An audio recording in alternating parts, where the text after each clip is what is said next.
हे पहा, आत्ताचे अधिकृत उमेदवार सन्माननीय बबनराव किसनराव इंदरकर पाटील यांनी एक संकल्पना सुंदर मांडलेली आहे. सरकार साहेबांच्या विकास निधीतून जर झाली तर आम्हाला करंजे गावातील प्रत्येक सुकन्यांचा विवाह त्या ठिकाणी मोफत करता येईल आणि शिवाय सन्माननीय व्यासपीठ बालाराजे, व्यासपीठावरील सर्व मान्यवर, उपस्थित सर्व आदरणीय करंजे ग्रामस्थ, माझ्या भगिनींनो, आज मी माझे पती कैलासवासी गुलाबराव भोसले यांचे करंजे गावातील सामाजिक सेवेचे अपूर्ण कामे पूर्ण करण्यासाठी अनमोल संधी मला दिल्याबद्दल आशीर्वाद द्या, विजय करा. महिला असंख्य प्रश्न मी सोडवण्यासाठी बहीण या नात्याने हमी देते. कमळ या चिन्हावर समोरील बटन दाबून भारतीय जनता पार्टीद्वारे दोन्ही महाराजांचे हात बळकट करा ही चरणी नतमस्तक ठेवून विनंती करते. जय हिंद, जय महाराष्ट्र. शिवेंद्रराजे भोसले बांधकाम मंत्री, उदयनराजे भोसले आमचे दैवत आणि जमलेल्या बंधू आणि माता भगिनींनो, महाराज साहेब, आमच्याकडं पाण्याची इतकी टंचाई आहे की काय काय वेळेस 1-1, 2-2, 3-3 वाजता काय काय ठिकाणी भटतवाड्यात पाणी येते. दुसरी गोष्ट, टाकी ही पहिली बांधायचं, पहिलं आम्ही काम करणार, मनापासून ती काम करणार, झटून पहिली टाकी बांधणार. दुसरी आमची अशी मागणी आहे की जे भैरवनाथ पटांगण आहे ते संपूर्ण कॉन्क्रीट करून आम्हाला मिळावं अशी मी अपेक्षा करतो. यात्रेच्या जर मिळालं तर चांगला भैरव पावल्यागतच होईल, आपल्याला महत्वाचं आहे. दुसरी गोष्ट, महाराष्ट्र भाषा 413 मध्ये जागा आहे आरक्षित आपली, तिथं एखादं जर छोटंसं कार्यालय काढलं तर माता बहिणीच्या मुली जे आहेत त्यांचं लग्नाचं कार्य हे आम्ही फ्री देऊ त्यांना आणि त्यांना पाहिजे ती मदत करून शकतो आणि फ्री त्यांचं काम करून देतो. आणि इंदरकर पाटील आमचे कायम तुमच्या निष्ठेचे आहेत, दोन्ही राजांच्या पाठीचे आहेत आणि आधी बी होते आणि ह्याच्यानंतर बी राहणार आहेत.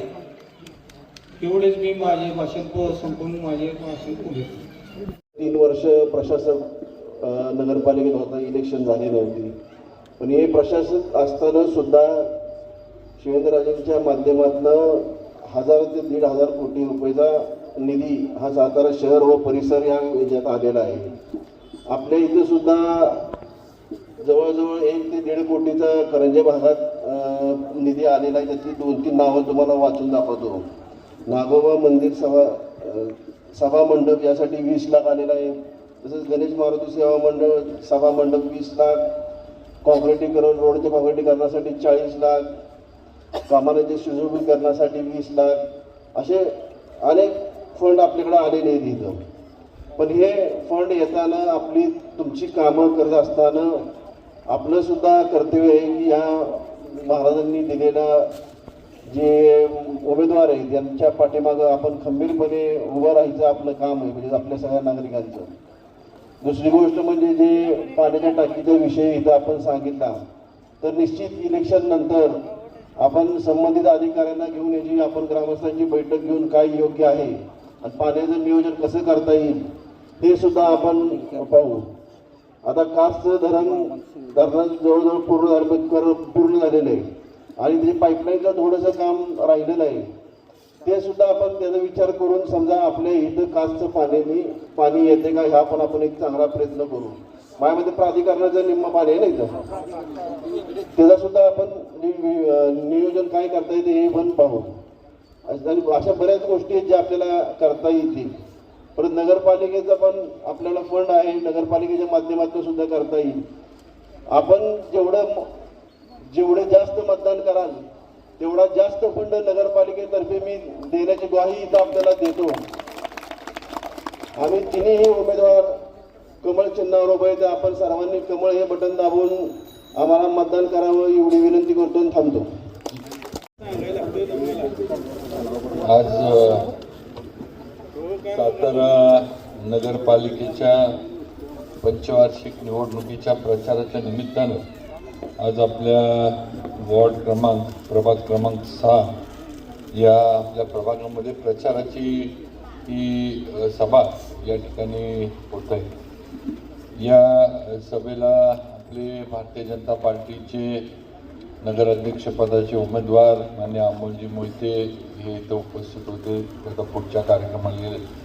व त्याचबरोबर आपले दुसरे उमेदवार भारतीय जनता पार्टीचे अधिकृत उमेदवार मान्य बबन पाटील इंदलकर इथं उपस्थित आहेत। आपल्या तिसऱ्या उमेदवार भारतीय जनता पार्टीच्या सीमा गुलाब भोसले वहिनी यासुद्धा या ठिकाणी उपस्थित आहेत। त्याचबरोबर आपले सर्व जयादादा, आपले माजी उपनगराध्यक्ष मान्य आपले नाना, त्याचबरोबर शंकरराव कीर्तन ज्यांनी अर्ज मागे घेतला, त्याचबरोबर सर्वच स्टेजवर दिलीपराव निंबाळकर, बाळासाहेब भुजबळ, आपले धर्मराज घोरपडे, त्याचबरोबर मान्य सारंग पाटील, मान्य तानाजी कीर्तन, रोहित कीर्तन, निशिकांत पिसाळ, विक्रम बोराटे, भाग्यवंत कुंभार, त्याचबरोबर ज्यांनी आत्ताच मनोगत व्यक्त केलं ते आपले सचिन, त्याचबरोबर डॉक्टर फरांदे, सर्वच मान्यवर आणि खरं म्हणजे माझा ज्यांना पाठिंबा होता आणि ते असं गायब होतं ना, तो गायब फोकसमधनं बाहेर गेला की मग प्रॉब्लेम होता। माझा ज्यांना अध्यक्षपदाला पाठिंबा होता पण त्यांना उमेदवारीच अध्यक्षपदाची मागितली नाही, ते मान्य शशांक ढेकणे। शशांक म्हटलं की असं जरा पोक्त माणूस वाटतो। विनीत पाटील आणि सर्वच प्रभागातले मान्यवर, त्याचबरोबर फडतरे सर आणि उपस्थित माझ्या सर्व माता भगिनी, तरुण मित्रांनो, सर्व आता मुलं पण इथं प्रलय, अमर पाटील वगैरे सगळीच आता इथं उपस्थित आहेत। परत सगळ्यांची नावं घेता घेता एखादं राहिलं की वाटतं बाबा मुद्दा म्हणून आमचं नाव घेत नाही तरी सर्वच तोला मौलांची तेवढीच स्टेजवरची पण आणि आपण समोर असणारे सर्व सन्मान्य वडीलधारी माझ्या माता भगिनी आणि माझे सर्व तरुण मित्र, आज आपण भारतीय जनता पार्टीच्या उमेदवारांना विजयी करण्यासाठी ही सभा या ठिकाणी आपण घेतली आहे। आणि सर्वप्रथम तर मी या निवडणुकीमध्ये मगाशी जे सरांनी सांगितलं त्यांच्या ह्याच्यात शंकरचा आपण सत्कार केला एक प्रातिनिधिक स्वरूपामध्ये, तर बऱ्याचशा आपल्यातल्या उमेदवारांनी माझ्या शब्दाला, खासदार उदयनराजे यांच्या शब्दाला मान देऊन किंवा आम्ही त्यांना केलेल्या विनंतीला मान देऊन उमेदवारी अर्ज भरण्याचं थांबले, काहींनी भरलेले अर्ज माघारी घेतले आणि भारतीय जनता पार्टीच्या उमेदवारांचा विजयाचा मार्ग हा त्यांनी सुकर करून दिला। आमचा संतोष पण समोर बसलाय कीर्तन, त्यानं पण अर्ज भरला होता आणि त्यानं पण माघारी घेतली माझ्या शब्दाखातीर। अशा अनेक काही आहेत, म्हणजे सगळ्यांचं मगाशी नामोल्लेख केला सरांनी, पण मी या सगळ्यांचं मनापासून आभार मानतो आमच्यावर विश्वास ठेवला म्हणून। कारण शेवटी आपण एक लक्षात घ्या, या जागा आपल्या लढवायच्या ज्या त्या 50च आहेत आणि एक नगराध्यक्ष पदाचा उमेदवार म्हणजे 51 जागा आपण लढवू शकतो। आज आपल्याकडं भाजपकडे जी मागणी होती आपण बघितलं असेल की 400 पेक्षा पण जास्त इच्छुक उमेदवारांनी भाजपकडे मागणी केली होती की बा आम्हाला उमेदवारी मिळावी। म्हणजे थोडक्यात गणित बघितलं तर 350 लोक नाराज होणार होती। ही वस्तुस्थिती आपल्याला पहिल्या दिवशीच इंटरव्ह्यूच्या दिवशीच दिसत होती की मोठ्या प्रमाणावर नाराजीला आम्हाला तोंड द्यायला लागणार आहे आणि शेवटी कधी ना कधी निर्णय करायला लागतो, कधी ना कधी आपल्याला उमेदवार ठरवायला लागतो आणि पुढची जी लढाई आहे ती लढण्यासाठी तयारी करायला लागते ही वस्तुस्थिती। आणि म्हणून सगळे आपल्या इथले पण उमेदवार सगळे तोलामोलाचे होते, आज सुद्धा तेवढ्याच ताकदीचे आहेत। या सगळ्यांच्याच सहकार्यानं भारतीय जनता पार्टीचे जे अधिकृत उमेदवार आहेत ते विजयी होणार आहेत ही वस्तुस्थिती आहे। कारण तुमची सगळ्यांची ताकद ही माझी आणि उदयनराजेंची ताकद आहे। माझी आणि उदयनराजेंची काही वेगळी ताकद आहे आणि वेगळे कोण इथं मतदानाला येणार आहेत असं नाही। तुम्हीच आहात, तुम्हीच सगळं करणार आहात. तुमचीच ताकद ही आमची सगळ्यांची ताकद आहे हे लक्षात घ्या. आणि म्हणून आता ही ताकद पुढच्या 4-5 दिवसामध्ये आपल्याला पूर्णपणे पणाला लावायची ही सगळ्यांनी इथं बसलेल्या लक्षात घेतलं पाहिजे. कारण आज आपण पहिल्यांदा आपण भारतीय जनता पार्टीच्या झेंड्याखाली ही निवडणूक लढवतोय. याआधी आपण स्थानिक आघाड्यांवर नगरपालिकेच्या निवडणूक लढवायचो. मग उदयनराजेंची सातारा विकास आघाडी असेल, भाऊसाहेब महाराजांनी स्थापन केलेली नगर विकास आघाडी असेल, इतर काही आघाड्या सातारमध्ये व्हायच्या आणि त्याच्यावर आपण निवडणुका लढवत होतो. पण ही पहिली निवडणूक या नगरपालिकेची जी आपण भारतीय जनता पार्टीच्या झेंड्याखाली भारतीय जनता पार्टीच्या कमळ या चिन्हावर आपण लढवतोय. आणि आपल्या या सगळ्या ह्याच्यावर पक्ष नेतृत्वाचं मग मुख्यमंत्री देवेंद्रजी असतील, रवींद्र चव्हाण असतील किंवा अगदी हे दिल्लीतले सुद्धा अध्यक्ष मान्य नड्डा साहेब वगैरे या सगळ्यांचं या सर्व निवडणुकांवर त्यांचं लक्ष आहे. आणि म्हणून आपल्याला जशी आपण ताकद लोकसभेला दाखवली, उदयनराजेंना आपण ताकदीनं सातारकरांनी निवडून दिलं, जशी आपण ताकद विधानसभेला दाखवली, आज मला महाराष्ट्रामध्ये 2 नंबरच्या मताधिक्यानं तुम्ही मला निवडून दिलं, तशीच ताकद आपल्याला आता नगरपालिकेच्या निवडणुकीमध्ये दाखवायची हे लक्षात ठेवा. आणि आपण जे मगाशी सगळ्यांनी काही विषय कामांच्या बाबतीत उल्लेख इथं केला, बबन पाटील बोलले, मला वाटतं डॉक्टर बोलले की टाकी पाहिजे, इथलं कॉन्क्रिटीकरण झालं पाहिजे, आनंद रस्ते शेताकडे जाणारे जे आहेत ते केले गेले पाहिजे. आता ह्या सगळ्याला तुम्हाला माहिती आहे की निधी जो आहे या कामं करण्यासाठी लागणारा पैसा जो आहे हा आपल्याला शासनाकडनं उपलब्ध करायला लागणार आहे.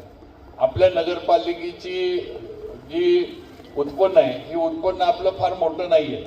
आपलं उत्पन्न कशात नाही येतं? नगरपालिकेचं उत्पन्न घरपट्टी, पाणीपट्टी आणि जे काही जाहिरातीचे आपण होल्डिंग्स वगैरे जे काही भाड्यानं देतो, जे लीजनं देतो त्याच्यातनं उत्पन्न येतं. तेव्हा आपलं फार काय मोठं उत्पन्न आहे आपल्या नगरपालिकेचं असं नाही. तेव्हा ही कामं करायची असली तर शेवटी आपल्याला राज्य सरकारवर अवलंबून राहायला लागतं, केंद्र सरकारवर अवलंबून राहायला लागतं. हे तुम्ही सगळ्यांनी मतदार म्हणून लक्षात घेतलं पाहिजे.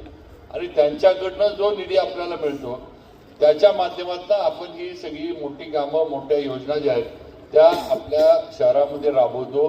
ते आपण लक्षात घ्यावं ही माझी विनंती आहे. आणि म्हणून आपल्याला ही सगळी कामं करायची. कॉन्क्रिटीकरण करू आपण. पाटील काळजी करू नका. आता यात्रा कधी आहे मला माहीत नाही, कारण पाटील असून तुम्ही काय मला यात्रेला बोलवत नाही. त्यामुळे मला आता मोहरं बोलवतात ही गोष्ट वेगळी आहे, पाटील बोलवत नाही हे महत्व. तेव्हा आता पाटलाची पाटीलकी ठेवायची का काढायची मला जरा ठरवायला लागेल. कारण महाराज म्हटल्यावर अधिकार आहे तुम्हाला. पूर्वी पाटील किंवा महाराजच वाटायचे. त्यामुळं पण गमतीचा भाग आहे, याचा अर्थ वेगळा काय लावू नका. नाहीतर परत कोणतं कुजबूज चालू करून बाबा असं म्हटले म्हणजे काहीतरी वेगळं आहे. आधीच्या बिचार बबन पाटलाच्या भागा काहीतरी भोग लागायचा दोन. तसं काय नाही, पण गमतीचा भाग आहे. पण नक्की पाटील आपण म्हटलंय आपण ह्याचं कॉन्क्रिटीकरण पण करू. काय फार मोठा विषय, अवघड विषय नाही. टाकीची पण आपण जी मागणी केली आहे ती पण योग्य आहे. चांगली जी जागा या संपूर्ण विभागासाठी, नुसतं आपलं गावठाण किंवा करंजी गाव नाही, संपूर्ण विभागासाठी जी जागा योग्य असेल ती जागा बघून त्या ठिकाणी जी या संपूर्ण परिसराला लागणारी पाण्याची जी कपॅसिटी आहे ती बघून आपण 100% पाण्याची टाकी करंजासाठी वेगळी उभी करू. हा शब्द या निमित्तानं आपल्या सर्वांना मी देऊ इच्छितो. आणि या सर्व कामांसाठी आपल्याला शेवटी भाजपला साथ द्यायला लागणार आहे. आज आपण दिल्लीत उदयनराजेंना पाठवलं, आज दिल्लीत सरकार मोदीजींचं आहे, भाजपचं आहे. आज तुम्ही राज्यात मला पाठवलं, आज राज्यात सरकार देवेंद्रजींच्या नेतृत्वाखाली भाजपचं काम करतंय. आज तुम्ही मागं होता 5वी टर्म मला दिली, 5वी टर्म दिली. आणि जी ताकद आपण केंद्र म्हणजे इलेक्शनमध्ये लोकसभेला आपण जी भाजपसाठी जी सगळ्यांनी केली, आज त्याचंच फळीत म्हणून मला आज मंत्रिपद मिळालं ही वस्तुस्थिती आहे. आज तुमच्यामुळं मी महाराष्ट्रामध्ये फिरू शकतोय. आज तुमच्यामुळं सार्वजनिक बांधकाम मंत्री म्हणून मला काम करता येतंय. आज ज्या जिल्ह्यांमध्ये मी कधी गेलो नव्हतो त्या जिल्ह्यांमध्ये आता मला जाण्याचं चान्स मिळाला किंवा तिथं काम करण्याचा चान्स मिळाला, तिथं जाऊन तो जिल्हा कसा आहे, तिथली लोक कशी आहेत, तिथं काय आहे. आता मराठवाड्यामध्ये मी जातो, आज मी लातूरचा पालकमंत्री आहे.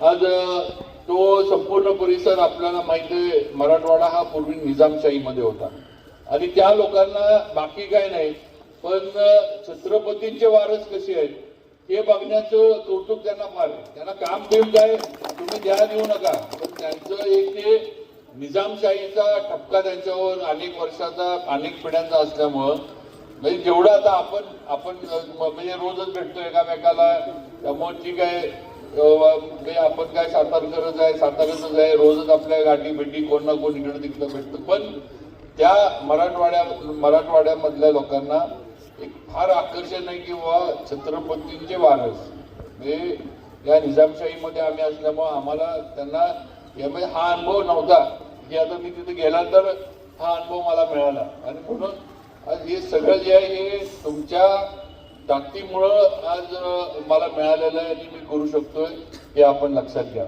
आणि म्हणून माझी विनंती आहे की आता सगळी जी चेन आहे ती जुळून आलेली आहे.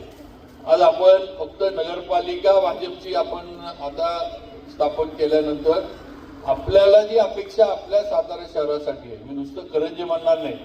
मी परवा पण त्या आपल्या याच्यासाठी उद्घाटनासाठी आलो होतो, आपलं जे आम्ही करंजेकर बैलगाडीचं स्मारक जे आपण केलंय त्याच्या उद्घाटनासाठी आलो होतो. मी त्या दिवशी पण बोललो आणि आज पण मी तुम्हाला सांगतोय की नुसतं आता करंजे, पिलेश्वरी नगर, शाहूपुरी असा विचार करू नका.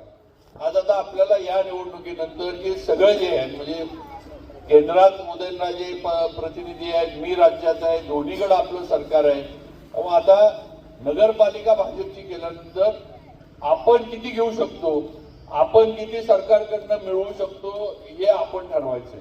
आणि म्हणून ही संधी आपल्याला परत येईल, सातारकरांना परत येईल असं मला वाटत नाही. ही आत्ता संधी आली आणि ही संधी आपण आपल्या वादामध्ये, आपल्या भावकीच्या वादामध्ये ह्याच्यामध्ये जर जमवून बसलो आणि आपण जर भाजपला किंवा पक्षाला कुठेतरी गालबोट लावलं तर आपल्यावर असलेला विश्वास हा पक्ष नेतृत्वाचा कमी होणार आहे हे लक्षात ठेवा. आणि म्हणून माझी विनंती आहे की म्हणजे सगळेच उमेदवार चांगले होते, सगळेच उमेदवार ताकदीचे आहेत, सगळे चांगले आहेत, कोणाबद्दल तक्रार करायचं काही कारण नाही. पण शेवटी आता निर्णय झालाय, आता पक्ष म्हणून आपण या ह्याच्यामध्ये उतरलोय. आता वेगळी भूमिका ही निवडणुकीमध्ये कोणी घ्यायची नाही. काय असेल ते निवडणुकीनंतर पाहुणे रावळे भाऊकी असेल ते आपण निवडणुकीनंतर बघू, त्यांना काय असेल ती त्यांची समजून घालू, त्यांना परत आपल्या बरोबर घेऊ. आपण काय कोणाला आपण काय हद्दपार करणार नाही, काय नाही. पण आज आपल्याला ठामपणे जे भारतीय जनता पार्टीचे अधिकृत उमेदवार आहेत, जे कमळाच्या चिन्हावर लढतात, त्यांच्याच मागं आपल्याला ताकदीनं उभं राहिलं पाहिजे हे सर्व मतदार बंधू भगिनींनी लक्षात ठेवायचं. आणि 3 कमळ आहेत, एक अध्यक्षपदाचं आणि 2 नगरसेवकांची, तर ती बघायची आणि बटन दाबायचं, बाकी काही बघत बसायचं नाही. कारण शेवटी आपल्याला आपल्या सातारचं काहीतरी वेगळं रूप आपल्याला निर्माण करायचं आहे. आज आपण बघा RTO ऑफिसचा रस्ता आपण केला, एवढं चांगलं काम झालंय. आज लोक फिरायला वगैरे त्या रस्त्याला येतात. आज पोवई नाक्यापासून आपण वाडे फाट्याचा रस्ता केला. आता आपण जसा RTO ऑफिसचा रस्ता केलाय तसाच आपण त्या कुबेर विनायक पासून कुपर साहेबांच्या बंगल्याकडे जाणारा रस्ता केला. आज आपण मोना स्कूलचा रस्ता कॉन्क्रीटचा केला. आता आपण नवीन याच्यामध्ये बॉम्बे रेस्टॉरंट ते पोवई नाका रस्ता आता चालू केलाय, त्याच पद्धतीनं आपण करणार आहे कॉन्क्रीटचा. त्याच्यानंतर आम्ही आता पुढचे प्रस्ताव दिले की नगरपालिका ते बोगदा समर्थ मंदिरचा हा रस्ता करायचा. आपला राधिका रोड आपण त्या पद्धतीनं करायचा प्रस्ताव शासनाकडे दिलाय, कारण राधिका रोडला पण वर्दळ फार असते. सगळे रस्ते जे प्रमुख आहेत ते आधी आपण म्हणजे कॉन्क्रीटचे करून घेण्याचं आपण नियोजन सगळं जे आहे ते केलेलं आहे आणि लवकरच त्याची सुरुवात सुद्धा होईल. आणि म्हणून माझी आपल्याला विनंती की आपल्याला अशी कामं करायची जी आपल्या शहराचा चेहरा मोहरा बदलू शकतील, आपल्या शहराच्या सौंदर्यामध्ये भर घालू शकतील, अशी कामं आपल्याला करायची. आपलं दारातलं गटर, आपल्या दारातलं डांबर किंवा आपल्या नळ कनेक्शनला पाणी, या गोष्टी किंवा घंटागाडी स्वच्छता हे नगरपालिकेचं कामच आहे. त्याच्यामध्ये वेगळं काही नगरपालिका करते असं नाही, हे त्यांना करायलाच लागणार आहे. पण हे सोडून आपल्याला थोडा वेगळा विचार करायला लागणार आहे, हे सातारकर म्हणून तुम्ही लक्षात घ्या. ही कामं रोजची जी आहेत ही रोजची कामं नगरपालिकेच्या प्रशासनानं आणि नगरसेवकानं बघितलीच पाहिजेत. त्याच्यात ही कामं करतात किंवा ही कामं चालू आहेत म्हणजे त्याच्यामध्ये काहीतरी फार वेगळं होतंय असं कुणी समजायचं काही कारण नाही. या पलीकडे जाऊन आपल्याला सातारा घडवायचं हे लक्षात ठेवा. एक काहीतरी ज्याला आपण विजन म्हणतो ते सातारचं आपण आता ठेवलं पाहिजे किंवा आपल्याला कशा पद्धतीनं आपला सातारा घडवायचा आहे आणि त्याप्रमाणे आपल्याला पुढे जायचं. आणि हे सगळं करायचं असलं तर शेवटी राज्य सरकारची आणि केंद्र सरकारची ताकद ही तुमच्या माझ्या आणि आपल्या सातारच्या नगरपालिकेच्या मागे पाहिजे. तर हे सगळं आपण करू शकतो. हे सगळ्यांनी कुठेतरी समजून घेतलं पाहिजे. आज आपले दोन्ही उमेदवार इथे आहेत. अमोल मोहिते नगराध्यक्ष पदाचे उमेदवार आहेत. आज बबन पाटील अनबोळी आहेत, आपल्याच गावचे सुपुत्र आहेत. आज करंजी हे मला वाटतं सातारा शहरातल्या किंवा नगरपालिका हद्दीतला एक असा प्रभाग आहे की अजून शहरात आला असला तरी गाव पण या प्रभागाने जीवन ठेवले. आज एक गाव म्हणून या म्हणजे जे काय असं ते यात्रा होती सगळं होतं. आज हे गाव पण किंवा गाव म्हणूनच करंजीला अजून सुद्धा आपण लोक करंजी गावच म्हणतो. आपण काय करंजी शहरात आले म्हणून काही वेगळे म्हणत नाही. त्यामुळं आज एक गाव पण जे ही वेगळी ओळख जी आहे ही आपण करंजी ग्रामस्थांनी कायम ठेवली आहे ही वस्तुस्थिती आहे. आणि म्हणून आज आपलेच बबन पाटील उमेदवार आहेत. आज त्यांनी यापूर्वी काम केले आणि नक्की त्यांना अनुभव आहे. पण मगाशी मला वाटतं सर का कोणतर म्हणले की कुणालाही न दुखवणारे कुणालाही वाईट न बोलणारे उमेदवार आहेत. मग माझं म्हणणं आहे ह्याच्यापेक्षा तुम्हाला वेगळं काय पाहिजे. हे जर उमेदवार कोणाला दुखवत नसला तर ह्याच्यापेक्षा उमेदवारामध्ये अजून वेगळं काय बघायचं. आणि म्हणून माझी विनंती आहे की त्यांना आपण पूर्णपणे साथ दिली पाहिजे. आज सीमा वहिनी आहेत, गुलाब भोसले आपले या गावचे सुपुत्र होते. एवढं त्याला काम करण्याची इच्छा होती, सगळं होतं. दुर्दैवानं त्याचं स्वप्न होतं, कारण मी त्यावेळेला होतो, महाराज होते, आम्ही प्रचारामध्ये होतो. सगळं दुर्दैवानं गुलाब भोसलेंचं स्वप्न पूर्ण झालं नाही. दुर्दैवानं त्यांचा फार लवकर ते आपल्यापर्यंत गेले. त्यामुळं ती एक सगळ्यांनाच मनाला चटका लावून जाणारी एक घटना होती. पण आज निखिल असं आज निखिल गुलाबच्या नंतर ठीक आहे, लहान होता मोठा झाला, तरुण आहे. थोडंफार तरुण म्हटल्यावर जरा जोश असतो, काही बोलून जात असेल काही करत, पण शेवटी तुमचाच मुलगा आहे. आज मुलांना तुम्ही समजून घेतलं नाही तर कुणी समजून घ्यायचं. आणि आज त्या याच्यामध्ये आज त्यानं आईला उभं केलंय व सगळ्यांच्या यानं उभं केलंय. काही एकटाचा हट्ट होता असं नाही. बरोबर आहे की नाना? सगळ्यांच्या मागणीनं त्या उभ्या राहिल्यात. काही एकट्या निखिलचा हट्ट होता की माझी आई उभीच राहिली पाहिजे असं काही नाही. सगळ्यांनी मागणी केली की यावेळेला द्या. असं पण रिझर्वेशन पडले आणि रिझर्वेशन मध्ये बसणारी आमची सीट आहे. आणि त्यांचं तुमच्या काय बचत गटाचं काम वहिनींचं आहे, सगळ्यांमध्ये असतात. आज त्या असतील, निखिल असतील, गुलाबचं आपला गणेश, हे सर्व लोकांमध्ये किंवा सगळ्यांमध्ये. त्यामुळे शेवटी आपलं पण काहीतरी गावातले किंवा करंजी गाव म्हणून कर्तव्य आहे की कुठंतरी आपण पण गुलाबच्या त्या ह्याला न्याय मिळवून दिला पाहिजे असं माझं स्पष्ट मत आहे. आणि म्हणून सगळ्यांनी ताकदीनं त्यांच्या मागे राहून, मला माहित आहे समोर आता किरणच्या मंडळी आहेत. आता किरण काय मला पण नवीन नाही, तुम्हाला पण नवीन नाही, पण तुम्हाला पण माहिती आहे की आज किरणच्या मंडळी नगराध्यक्ष होऊन गेलेले आहेत. आणि त्यांना नगराध्यक्ष करण्यामध्ये मीच त्यांच्या मागं होतो, किरणच्या मागं होतो, ही पण वस्तुस्थिती. तेव्हा आता त्यांनी नगरपालिकेचं सर्वोत्तम पद आहे ते उपभोगलेलं आहे. आता परत नगरसेवक म्हणून त्या काही वेगळं होऊ शकणार नाही ती वस्तुस्थिती आहे. त्यामुळं आज त्यांना जे आहे ते नगरपालिकेचं नगराध्यक्षपद त्यांच्या घरामध्ये मिळाले. आज या घरानं हे आज आपल्यासाठी काम करून करून काय जे काय घटना घडली त्याच्यातनं आज गुलाब सारखा एक तरुण होतकरू समाजसेवक एक राजकारणी आज करंजातनं गेला. तेव्हा कुठेतरी आपण सुद्धा त्यांच्या घराला त्याच्या कुटुंबाला न्याय दिला पाहिजे. नाही तर मग उगाचच गाव म्हणून किंवा गावातला हे गाव हे बोलण्यात काय अर्थ नाही असं माझं तर स्पष्ट मत आहे. तेव्हा याचा विचार सर्व ग्रामस्थांनी खरं म्हणजे करा. बाकी राजकारण चालतं, कोण काय आता मुलांचं सगळ्यांचं म्हणणं होतं किंवा ते संडास काय फार कोण वापरत नाहीत, ते नगरपालिकेनं काढून तिथं आम्हाला तालीम बांधून द्या, त्याचा आपण प्रस्ताव मंजूर करून दिलाय. तेव्हा अशी अनेक कामं जी आहेत ती करंजामध्ये या म्हणजे आपलं सरकार आल्यापासून 2-1.5 म्हणजे वर्ष किंवा त्याच्या आधी सुद्धा आपण देवेंद्र फडणवीस उपमुख्यमंत्री असताना दिले, हे आपण लक्षात घ्या. पुढं सुद्धा करू. कामं काही कधी थांबणार नाहीत, विकास कधी थांबत नसतो. पण शेवटी केलंय त्याच्या मागं जायचं का उगाच काहीतरी आज कोणतरी अपक्षाचा झेंडा घेऊन म्हणजे त्या चिन्हाचा आगा नाही, पिछा नाही, कोणाला काही ते एअर कंडिशनर मिळालंय, कोणाला काय मिळालंय, कोणाला काय काय कोणाला बॅट मिळाली आहे, कोणाला बॉल मिळालाय, एक एकत्र पण मिळाले नाही क्रिकेट खेळायला. तर ती क्रिकेट तरी खेळता आलं असतं, बॅट बॉल एकत्र असतं तर. हा काय असलं यांना हे करायचं, काय त्यांना हे नाही. आणि शेवटी अपक्षांचं काय असतं, जिकडं गुलाल खोबरं तिकडं चांगलं, ही अपक्षांची, कारण शेवटी त्यांना पर्याय नसतो. निवडणूक झाल्यानंतर किंवा निवडणूक अगदी दररोज झाला वाईटात वाईट एखादा अपक्ष निवडून आला. आज शहराची परिस्थिती आपण बघतोय, आपण सगळेजण शहरात फिरतोय. आज आपल्याला स्पष्ट दिसते की अमोल मोहिते निवडून आल्यात, जमाई निवडून येणार ही वस्तुस्थिती आहे. आज भाजपची सत्ता नगरपालिकेमध्ये येणार आहे हे आपल्याला कळतंय, दिसतंय.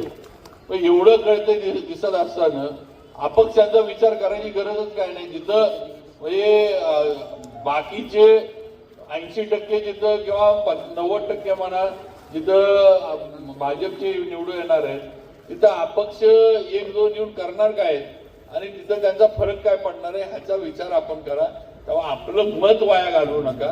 आपलं मत जिकडं सत्ता जाणार आहे त्या बाजूला ठेवा. प्रवाहाच्या बरोबर राहिलं पाहिजे. प्रवाहाच्या विरोधात गेलं की दमछाकून माणूस संपतो. प्रवाहाच्या विरोधात हे करता येत नाही. ही म्हणजे काय म्हणायची पोहण्याची याच्यातली हे आहे. त्यामुळे प्रवाहाबरोबर आपल्याला राहिलं पाहिजे हे आपण सगळ्यांनी लक्षात घ्या. बाकी आपण सर्व आमचे दोन्ही उमेदवार बबन पाटील असतील, आमच्या सीमा वहिनी असतील, अमोल मोहिते असतील आणि इतर पण प्रभागातले उमेदवार, त्यांना सुद्धा याच पद्धतीनं आपण ताकदीनं निवडून द्या. कमळ हे आमच्या सर्व भारतीय जनता पार्टीच्या अधिकृत उमेदवारांचं चिन्ह आहे आणि कमळाच्या समोरचं बटन दाबून आपण सर्वांना मोठ्या मताधिक्यानं विजयी करावं. त्याचबरोबर येणाऱ्या यात्रेच्या आधी पाटील म्हणले तसं कॉन्क्रिटीकरण पण आपण लवकरात लवकर पूर्ण करण्याचं नियोजन करू, हे सुद्धा या निमित्तानं आपल्याला सांगतो. परत एकदा सर्वांना विनंती करतो की कुठलाही वेगळा विचार, कुणी काही वेगळं सांगतंय, काहीतरी आपलं मनामध्ये काहीतरी कलुषित करण्याचा प्रयत्न करतंय, असं काही न करता फक्त कमळ बघायचं आणि बटन दाबायचं एवढंच डोक्यात ठेवा आणि मतदानाला जावा, ही विनंती आपल्याला सर्वांना करतो आणि माझे 2 शब्द थांबवतो. जय हिंद, जय महाराष्ट्र.